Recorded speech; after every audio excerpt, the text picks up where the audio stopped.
Forgotten secrets of World War II are being recovered all the time, from a frozen German base unearthed on an Arctic island to Roman coins dug out of a minefield. Strap yourself in for some crazy finds. German base uncovered on Arctic island.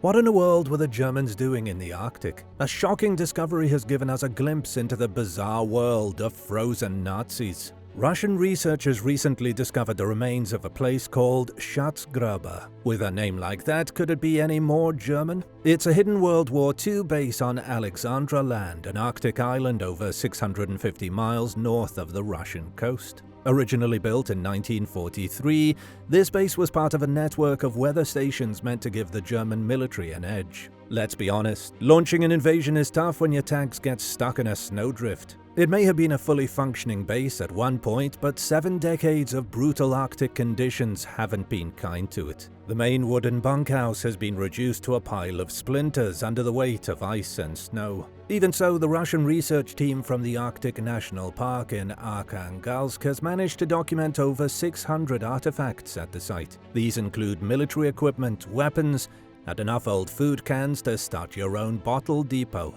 The finds have been sent to a museum for study, although I'm not sure what anyone is hoping to learn from some old Arctic survival rations and empty cans of Spam. While Schatzgräber was technically a weather station, it wasn't just scientists checking thermometers. The base was surrounded by fortifications and minefields.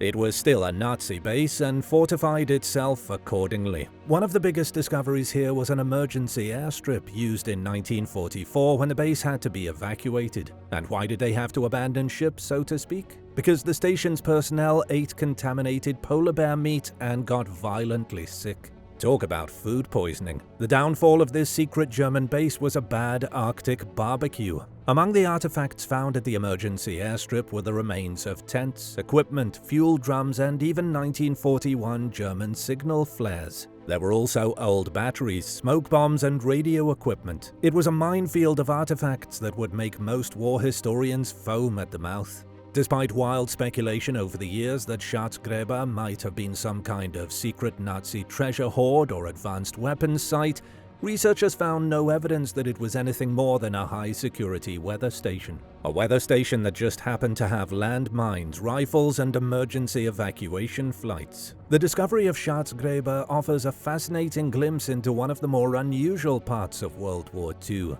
Even if there wasn't any gold treasure, it's still pretty awesome. Can you imagine being sent to such a cold and forlorn outpost?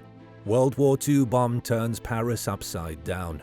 80 years after war and the Nazis are still ruining people's days. Paris commuters expecting a normal Friday got a blast from the past instead. Literally, a massive unexploded bomb from World War II was discovered near the tracks at Gare du Nord in March 2025, bringing high-speed rail travel to a screeching halt and derailing weekend plans for thousands of travelers. The half-ton bomb was unearthed before dawn by construction workers near the Seine-Saint-Denis region, just north of Paris. Authorities wasted no time in shutting down the area, setting up a security perimeter and calling in 300 police officers to handle the situation. By the time services resumed at 6 p.m., the damage had already been done. 500 trains were cancelled, 600,000 people were stranded, and countless croissants were left uneaten in frustration. With the bomb forcing closures at Gare du Nord, France's busiest train station, high-speed connections to London, Brussels, Amsterdam, and Charles de Gaulle airports were put on ice. But that's just what happens when you live in a city where war has been waged. Wartime disruptions in modern European cities aren't rare, not even a little bit. Check out these crazy numbers. Since 1945, France's bomb disposal teams have defused 700,000 unexploded bombs. And those are just the bombs. They've also made safe nearly 50 million mines, shells, and other wartime leftovers. Let me say it again in case you think you misheard. 50 million pieces of exploding ordnance. While Normandy may have taken the brunt of Allied bombings, Paris wasn't spared by any means. Factories, train lines, and strategic sites were repeatedly targeted. An estimated 3,600 people were killed in the bombing campaigns, with thousands more wounded. The fact that these bombs are still showing up is proof that history refuses to be ignored. The bomb was disposed of and nobody was hurt, and the trains were started back up again. 600,000 busy humans had their days ruined because of one silly bomb. I think the next time you're planning a trip through Paris, you might want to check the forecast for the weather and for any potentially explosive historical surprises. And now for a quick break. But first I wanted to give a shout out and big thank you to Sir Wills and 10 Alex for supporting this channel. Be sure to subscribe if you haven't already for more videos like this. A lost Nazi U-boat with a dark secret. On the bottom of the ocean in the Far East is a Nazi U-boat that didn't make it, and this is its incredible story brought to light by a random fisherman with a keen eye. When you think of sunken World War II submarines, you probably picture the frigid depths of the Atlantic or the wreck-strewn waters of Europe, but that's not where this German U-boat was recently discovered. Most people don't even know that the Nazis were patrolling the Java Sea of Indonesia. I take you now to a place that's a little tough to pronounce. The waters around Karimunjawa Island have long been a diver's dream, revealing everything from Ming Dynasty ceramics to evidence of centuries-old trade routes. Then one balmy November, archaeologists from the Yogyakarta Archaeological Center stumbled across something a bit more modern, the wreck of a German U-boat. The wreck was first spotted by a local fisherman. Once the news got out, a team from the Yogyakarta Diving Center rushed to investigate. After 3 dives, they confirmed the find to be the real deal. Slowly eroding in the dark murk of the sea is a 47-foot-long section of a U-boat, nearly 100 feet underwater on a sandbar. The submarine has seen better days. Its stern is missing and the wreck is covered in mud. I mean, what do you expect after 80 years submerged? Despite the damage, divers recovered some haunting relics. Most haunting of all would be the 17 skeletons. The second freakiest thing found were German military plates bearing Nazi symbols from 1939. There were also uniform buttons, binoculars, diving goggles, breathing tubes, batteries, shoe soles, and electrical equipment. A treasure trove of total junk. You're probably eager to know how the German submarine ended up in Indonesian waters. According to military records, this particular submarine was the U-168, commanded by Captain Helmut Pich. The U-168 left Penang, Malaysia in February 1944. It sank 2 Allied ships before docking in Batavia, modern-day Jakarta. After a brief break, its final voyage began on October 5th. It left Batavia only to be ambushed a few days later. A Dutch submarine torpedoed the U-boat, sending it to the bottom of the Java Sea. Take that, Nazis! Of the 50 crew members on board, 23 died, while 27, including Captain Pich, survived. Pich lived to the ripe old age of 82, passing away in 1987. Did you know that during World War II, Indonesia was under Dutch control? It's true, and they weren't messing around. When war broke out in 1939, Dutch soldiers rounded up German citizens working on German-owned tea estates. They really took the initiative in rounding up Nazis. But the good times didn't last. After Germany's blitzkrieg on the Netherlands in 1940, the Dutch surrendered. Soon enough, the German soldiers were back in Java. Archaeologists plan to continue exploring the wreck this year, hoping to uncover more secrets buried beneath the waves. Meanwhile, the German embassy has reached out to discuss the discovery and presumably the recovery of the skeletons. The most important spy of the war. A woman of renown, of strong moral fiber, and of unbreakable bravery. A woman who today, despite her courage, is relatively unknown. Well, not anymore. Virginia Hall might just be the greatest American spy you've never heard of. She was the most highly decorated female civilian of World War II, yet her story remained largely in the shadows. Not because of some sexist policies, but because that's how she wanted it. Now, more than 70 years after her daring exploits and almost 40 years after her death, Virginia Hall is finally getting her moment. Books are being written, movies are in production, and even the CIA has named a training center in her honor. Not bad for someone the Nazis once labeled the enemy's most dangerous spy. Born into a wealthy Baltimore family in 1906, Hall was expected to marry well and lead a privileged life. But that was not the plan in her own mind. She was, in her own words, capricious and cantankerous, once showing up to school wearing a bracelet made of live snakes. Virginia was no ordinary girl. As a young woman, she studied in France, fell in love with the country, and set her sights on becoming a US diplomat. But the State Department wasn't very progressive in the early part of the 20th century. At the time, only 6 of its 1,500 diplomats were women. Hall landed a clerical job at a US consulate in Turkey, but her career took a drastic turn after a hunting accident left her with an amputated leg. Forced to use a wooden prosthetic that she nicknamed Cuthbert, she had to find a new purpose. And oh boy, did she find one. But hold on, can we take a second to appreciate someone naming their prosthetic leg? For anyone who has a prosthetic, is that normal, or was it just something Virginia Hall did? When World War II erupted, Hall volunteered as an ambulance driver for the French. But after France fell, she fled to Britain, where a chance meeting with a spy recruiter changed everything. In 1941, with minimal training, she became one of the first British spies sent into Nazi-occupied France, posing as a New York Post reporter. The Gestapo never suspected that a woman, let alone a woman with a wooden leg, could be an elite spy. Big mistake, Nazi scum. Hall built underground resistance networks, coordinated sabotage missions, and outmaneuvered German forces. As her influence grew, so did Nazi suspicions. They soon caught on to her spy shenanigans and dubbed her the Limping Lady. They plastered wanted posters everywhere and put their most ruthless officer on the case. That officer was Klaus Barbie, the infamous butcher of Lyon. Knowing her cover was blown, Virginia hiked 50 miles through the Pyrenees Mountains in deep snow to escape to Spain, with a wooden leg no less. And here's me complaining every time I have to go up some stairs. Even with the risks, Hall wasn't done. The British thought it was too dangerous for her to return to the field, but the Americans had just launched the OSS, the prequel to the CIA, and desperately needed experienced agents. Hall was hired. To avoid detection, Virginia aged herself with makeup, dirtied her clothes, and even had a dentist grind down her teeth to disguise herself as a French milkmaid. She trained guerrilla fighters, called in airdrops, sabotaged train lines, and organized the resistance. By the time Allied forces landed in France, her network had 1,500 members fighting to reclaim villages before the army even arrived. Despite her massive impact, Hall never sought recognition for her actions. President Harry Truman wanted to honor her with a public ceremony, but she refused on the basis that she was still undercover. Virginia Hall was quietly awarded the Distinguished Service Cross, making her the only civilian woman to receive it in World War II. After the war was over, Hall worked for the newly formed CIA, but office life didn't suit her. She thrived in the field, not behind a desk.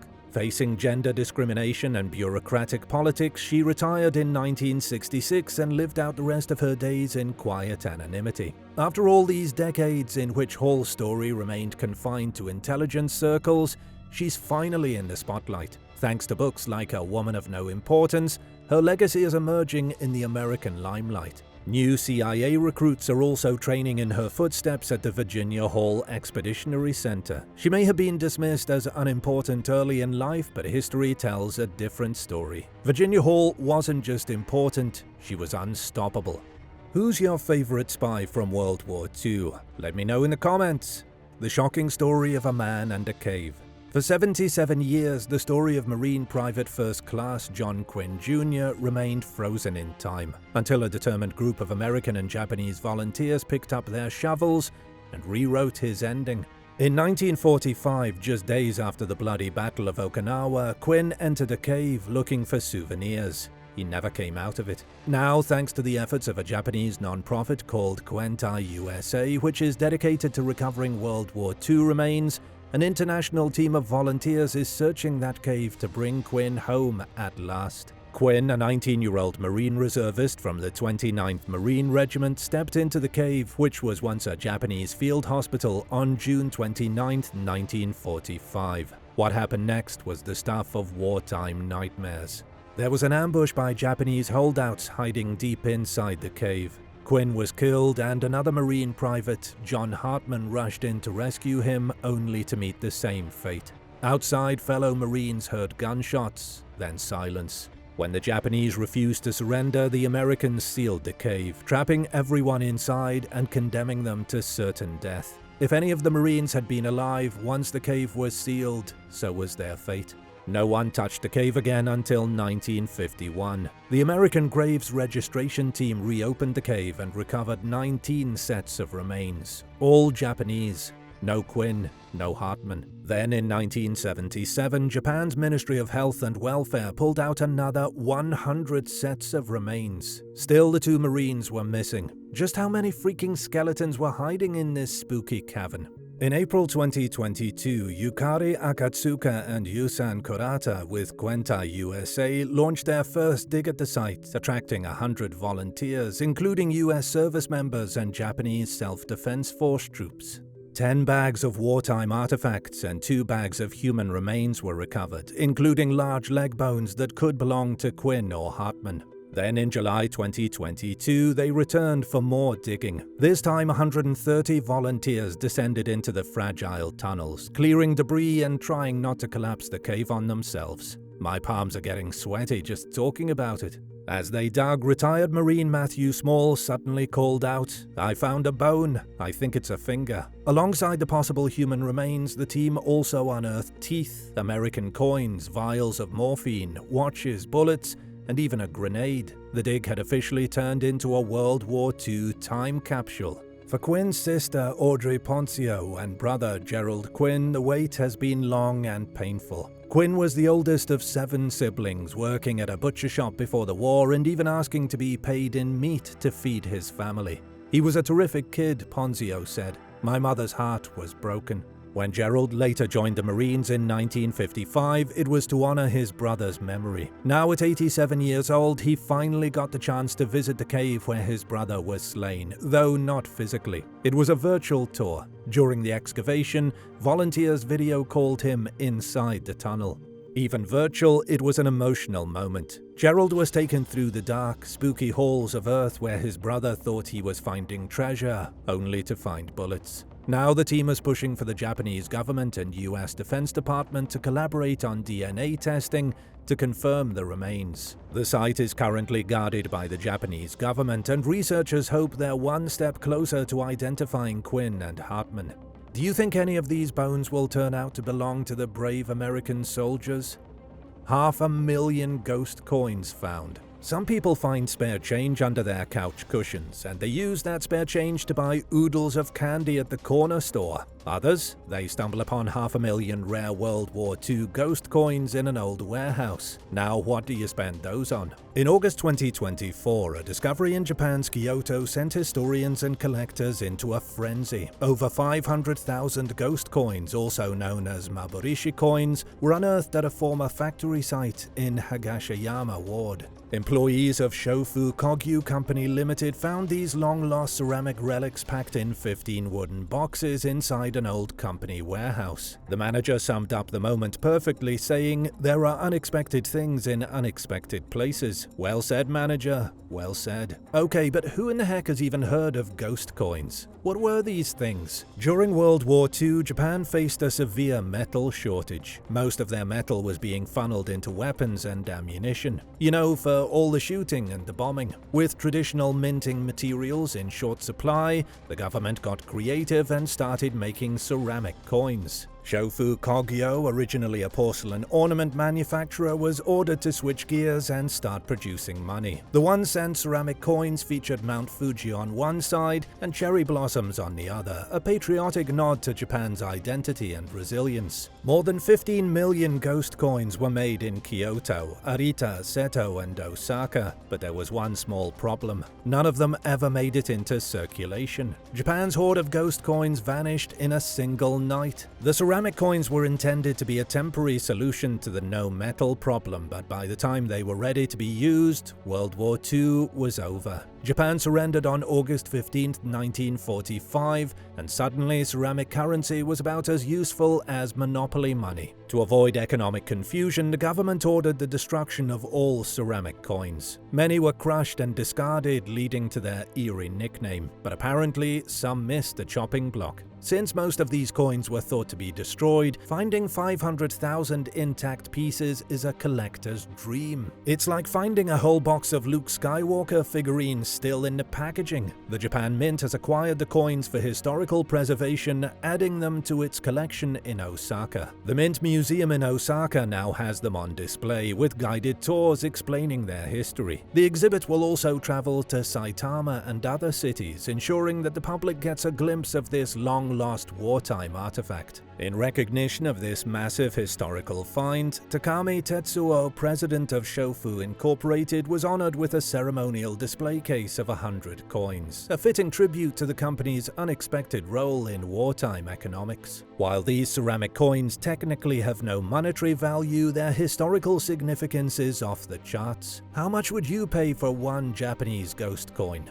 Unimaginable royal treasures. You know what's even better than ceramic coins? Real shining treasure, and that's what's just been found in the crypts of an ancient European cathedral. For decades, historians and treasure hunters have been searching for royal artifacts hidden since World War II. It's no secret that in the massive confusion that swept across Europe during the war, treasures from centuries past were stolen, hidden, and lost. Now, in an astonishing twist, long-lost relics have been recovered in the crypts of Vilnius Cathedral in Lithuania. Can you point to Lithuania on a map without cheating? That's 10 points. The cache includes burial crowns, scepters, rings, and insignia belonging to medieval European rulers, items that haven't been seen since 1939. These artifacts were originally placed inside sarcophagi as part of royal burial customs, just like how King Tutankhamun was buried with practically half the gold in Egypt. These particular treasures were first discovered in 1931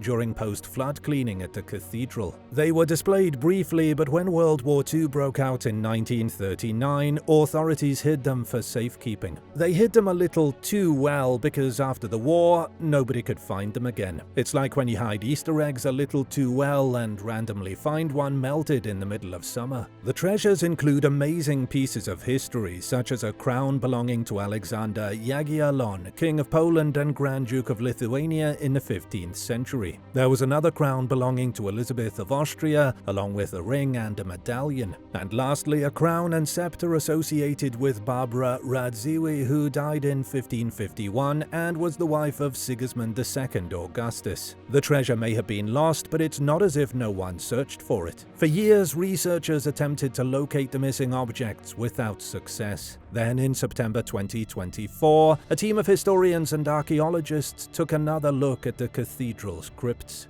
Using an endoscopic camera, they uncovered the artifacts still wrapped in newspapers dated September 1939. Talk about a historical time capsule. The best time capsules are always the accidental ones. Now that these priceless relics have been found, they will undergo careful examination and restoration before going on public display. According to Rita Polkiewicz-Suter, director of the Vilnius Church Heritage Museum, these artifacts are signs of European identity. What would you rather have, some old king's crown or 500,000 ghost coins? Let me know in the comments and hit that subscribe button while you're at it. Using lasers to uncover battlefield secrets. As it turns out, history really does leave a mark, especially when you have high-tech drones with lasers to find it. A war zone is back in the spotlight after almost a century of keeping its dark and haunted secrets. A new study has uncovered 941 hidden battlefield traces from the Battle of the Bulge, the largest and bloodiest battle fought by US forces in the war. Using lidar-equipped drones, archaeologists mapped a forested war zone that has been in obscurity for 80 years. Even people who aren't history buffs know the Battle of the Bulge, simply because it was so brutal. Officially known as the Ardennes counteroffensive, the fighting raged between December 1944 and January 1945 across Belgium and Luxembourg. While military historians have documented this massive conflict in detail, dense forests have kept much of its physical evidence evidence hidden until now. Please welcome Birger Stickelbaut, an archaeologist at Ghent University. Using drones armed with LiDAR, light detection and ranging technology, Birger and his team digitally stripped away the trees of the forest. With the trees gone, they revealed battlefield scars like bomb craters, trenches, artillery platforms and foxholes, many of these things unseen since the war. Then, with their virtual map in hand, researchers explored the sites and pieced together the battle's timeline. It went a little something like this. Before the German attack, US artillery battalions held the front line. The team found artillery fuses, platforms and defensive fortifications from this stage. Then there was the German offensive. 200,000 German troops and nearly 1,000 tanks stormed the region. Evidence shows Germans occupied abandoned American artillery banks, turning US defenses into their own defenses. Next up was the turning point, the Allied counterattack. Once the weather cleared, Allied air forces bombarded German positions. This phase of the fighting left behind dozens of bomb craters, marking the shift in momentum that would lead to Allied victory. This discovery isn't just about uncovering old battlefield scars. It's about using technology to tell new stories from the past. According to James Simmons, a professor of historical archaeology at the University of Amsterdam, these findings highlight the wide range of new technology, including LiDAR and drones, that is now being employed by archaeologists. Perhaps you've seen some of the channel's recent videos detailing the amazing things being found with lasers.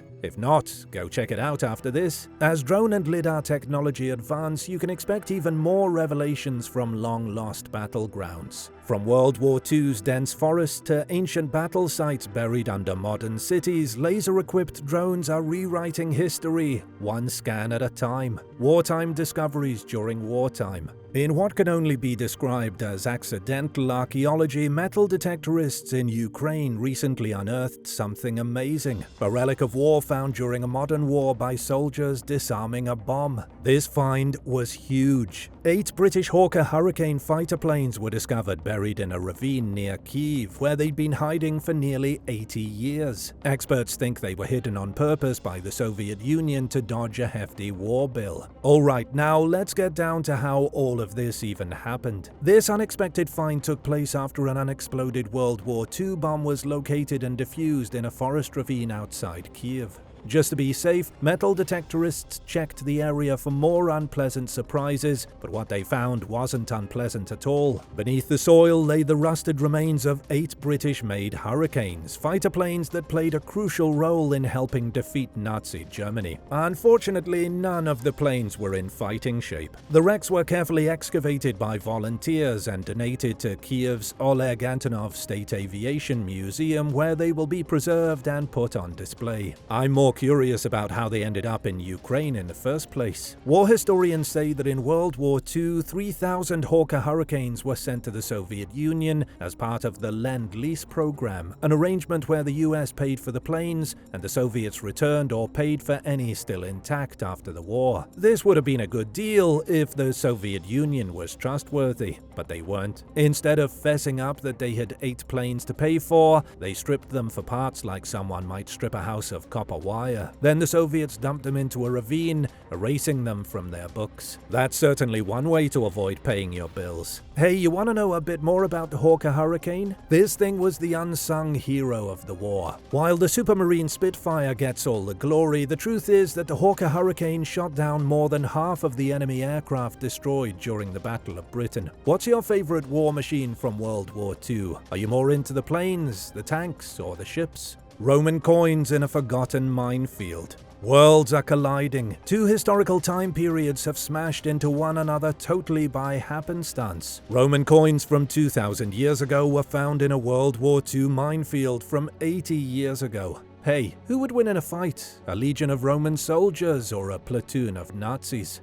The adventure kicked off in Holsum, northern Luxembourg, when amateur archaeologists stumbled upon a lone gold coin in a field. Instead of chalking it up to a lucky find and heading home 1 coin richer, they called in the experts. The experts found a whole lot more than just coins. Further investigation revealed the remains of a burgus, a Roman fortified observation tower. The field, just a boring old field today, was once a key military outpost for the Romans. As archaeologists kept up their search, they had to be extremely careful of unexploded mines from World War II. No treasure is worth losing your leg over. Their slow, patient excavating paid off when they unearthed a hoard of 141 gold coins dating to the late 4th century AD. The coins, known as solidi, were minted between 364 and 408 AD. They feature 9 different Roman emperors. In only 40 years, that was how many emperors took the throne and had their faces smeared on coins. Being emperor was risky business, but the real jackpot is 3 coins bearing the face of Emperor Eugenius, whose brief 2-year reign from 392 until 394 makes his coins exceptionally rare. If there were an ancient version of baseball cards, this would be the rookie card everyone wants. Eugenius's reign was short, dramatic, and filled with political backstabbing. He took power under shady circumstances, fought a battle he shouldn't have, and was promptly defeated. Only a few coins were ever minted with his face on them, making the ones that survive hugely valuable. As for the solidus coin, it was introduced in the early 4th century as Rome's go-to gold currency. Weighing exactly 4.5 grams, it became the Bitcoin of its time, except people actually used it. This ultra-durable currency stuck around for centuries, influencing medieval and Byzantine economies long after the Roman Empire's fall. Now that archaeologists have the coins, the big question is, why were they buried in the first place? Were they hidden in a crisis, left behind when Roman forces retreated? Did some unlucky soldier stash them away, only to never return? Or was this an ancient savings account because Roman banks weren't exactly FDIC insured? Luxembourg's National Institute for Archaeological Research is on the case. By analyzing the hoard, researchers hope to unlock new insights into the Roman economy, military strategies, and cultural shifts during this period. But for now, all any of us can do is wait for more information, and also pray that we are the ones who make the next big discovery. Why can't I be the one to find a random gold coin in the grass?